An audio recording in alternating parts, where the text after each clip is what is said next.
में महाकुंभ का आज प्रथम स्नान कर रहे हैं। देश विदेश से श्रद्धालु आकर के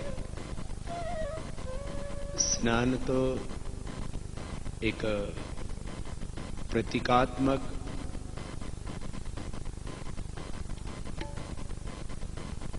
एक उपक्रम है शुद्धि का। माना कि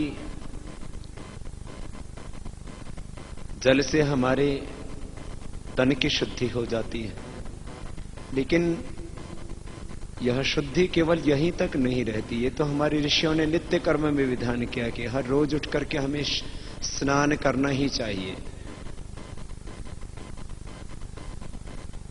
आप लोगों की जानकारी के लिए अभी भी शायद पश्चिम में बहुत से लोग हैं जो रोज स्नान नहीं करते।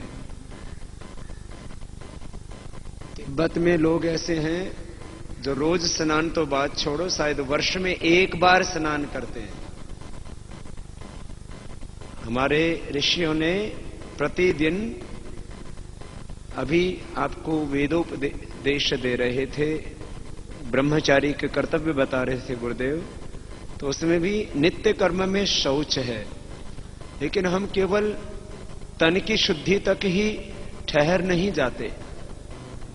मन की शुद्धि फिर सत्य से, बुद्धि की शुद्धि ज्ञान से, विद्या और तप के अभ्यास से आत्मा की शुद्धि और धन की शुद्धि दान से करते हैं। अद्भिर्गात्राणि शुद्ध्यन्ति मनः सत्येन शुद्ध्यति विद्या तपोभ्याम भूतात्। विद्या तपोभ्याम भूतात्मा बुद्धिर्ज्ञानेन शुद्ध्यति। हम पूरी तरह से परिष्कृत होवें, हमारा अंतर मन शुद्ध हो, हमारा विचार शुद्ध हो, हमारी वाणी शुद्ध हो, हमारा व्यवहार शुद्ध हो, हमारे जीवन में कहीं पर भी प्रमाद न हो। ये जो नियम और व्यवस्थाएं बनाई जाती हैं, जो व्रत बनाए जाते हैं, वो इसी के लिए। आज आपने यज्ञोपवीत लिया तो अग्नि व्रतपति व्रतम चरिष्यामि, एक अग्नि को साक्षी मान करके सूर्य को, चंद्रमा को, वायु को और परमेश्वर को साक्षी मान करके आपने व्रत लिया कि मैं सत्य का ही आचरण करूंगा। यो तो सत्य में सब कुछ समाहित हो जाता है। एक एक व्रत हमारे जीवन को इतनी पवित्रता और इतनी ऊंचाई देता है। यदि हम सत्य का ही आचरण कर लें तो जीवन में फिर कुछ शेष रहता ही नहीं है, ऐसा कर्तव्य जो सत्य में समाहित न होता हो। एक मंत्र के बारे में श्रद्धे गुरुवार बार बार आपको, हम सबको बताते हैं, हमें प्रेरित करते हैं, उत्साहित करते हैं। दृष्ट्वा रूपी व्याकरोत् सत्यानृते प्रजापति। सारी सृष्टि को यदि दो भागों में बांटे तो एक है सत्य, एक है अनृत। बस दो ही चीजें हैं, एक है सत्य, एक है अनृत। इसलिए वेदों के भी जो उपदेश हैं वो सत्य से ही शुरू होते हैं। उपनिषदों के सारे उपदेश सत्य से ही शुरू होते हैं। यदि हमने सत्य को पा लिया तो फिर और क्या पाना रहेगा। परमेश्वर भी तो परम सत्य ही तो है। दृष्ट्वा रूपे व्याकरोत् सत्यानृते प्रजापति ही अश्रद्धाम अनृते दधात श्रद्धाम सत्य प्रजापति। अब एक सत्य का आचरण हमने कर लिया तो हमारा पूरा जीवन संवर जाता है। इस जीवन का सत्य क्या है? आत्मा अजर अमर नित्य अविनाशी है। इस जगत का सत्य क्या है? ये जगत सबको सुख देने के लिए है। वृक्ष वृक्ष के लिए नहीं है, ये प्रकृति प्रकृति के लिए नहीं है, सूर्य सूर्य के लिए नहीं है, धरती अपने लिए नहीं है। ये धरती हमें अन्न देने के लिए है। सारी प्रकृति पुरुष के लिए है और परमेश्वर इस प्रकृति और पुरुष के मूल में जिसकी शक्ति है, जो ज्ञान का, ऊर्जा का, शक्ति का, वैभव का, सुख का, शांति का, आनंद का जो मूल स्रोत है, इस जीवन और जगत का जो आधारभूत सत्य है, उसको परमेश्वर कहते हैं। इस जीवन और जगत का जो मूल सत्य है वो परमेश्वर है। तो